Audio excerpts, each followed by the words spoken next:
Hello everyone, you are welcome back to Solve with Aziz, and here today we have a question under area of triangle. And I believe that the first thing that comes to mind is 1 over 2 base times height, or 1 over 2 a b sine c given an angle, or we are going to be using the Heron's formula. But here today we are not given either the angle or any side, so we are only given the vertices, that is, it is given in the xy plane. So how do we go about this? Now, the formula for this is going to be 1 over 2 multiplied by the absolute value of x1 open bracket y2 minus y3 plus x2 open bracket y3 minus y1 plus x3 open bracket y1 minus y2.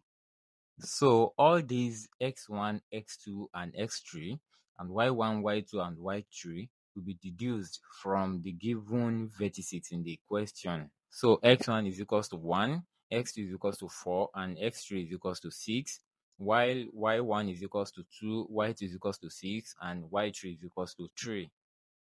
So substituting all these parameters into the formula, we are going to be having 1 over 2, that is half, multiplied by the absolute value of, instead of x1, we have 1, open bracket, y2 is 6 minus y3, which is 3, plus 4 open bracket, 3 minus 2, plus 6 open bracket, 2 minus 6. So simplifying this, we are going to be having 1 over 2 multiplied by the absolute value of 1 open bracket 6 minus 3 is 3, then plus 4 open bracket 3 minus 2 is equals to 1, then plus 6 open bracket 2 minus 6 is equals to minus 4.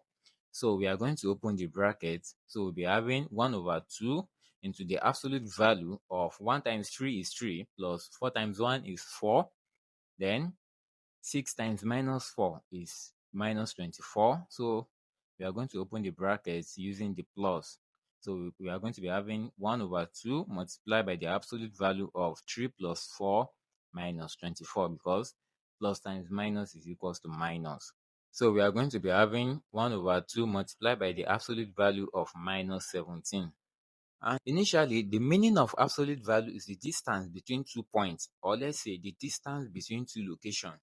And we all know that the distance can never be negative, irrespective of the direction we are moving.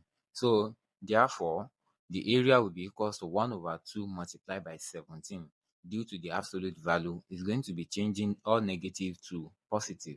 So we are going to be having 17 over 2 square units. It is square units because the unit of area is always in squares. So finally, 17 over 2 is equals to 8.5 square units, and that is the answer.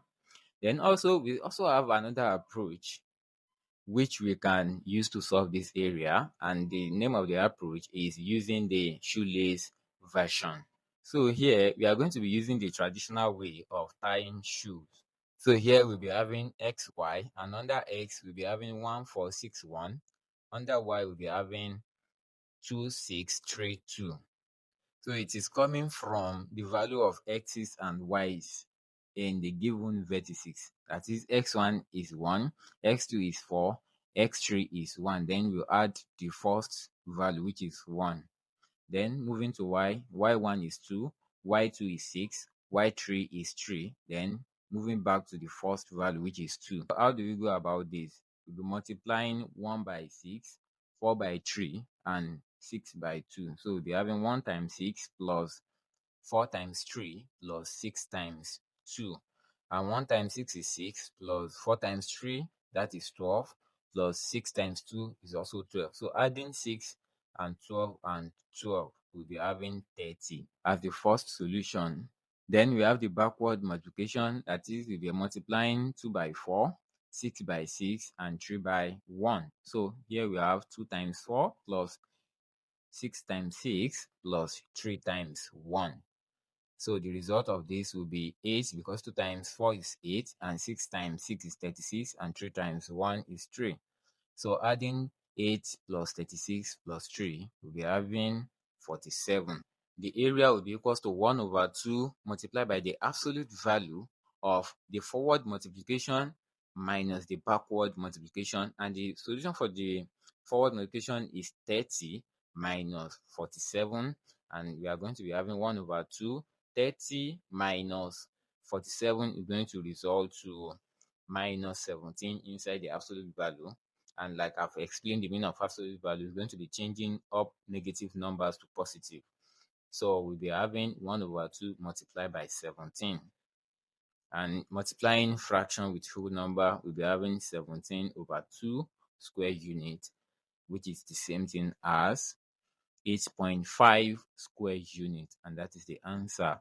So as you can see, we have gotten the same value. We also have different methods. We have the matrix method. We also have the distance and the Heron's formula. Then also we have the vector cross product method as well. So in conclusion, area of a triangle is not always 1 over 2 base times height, or 1 over 2 AB times C, or we are going to be using the Heron's formula. So we have series of methods of finding the area of a triangle. So if you learned something from this video, you can please do well to like, share, and subscribe to this channel. And thanks for watching.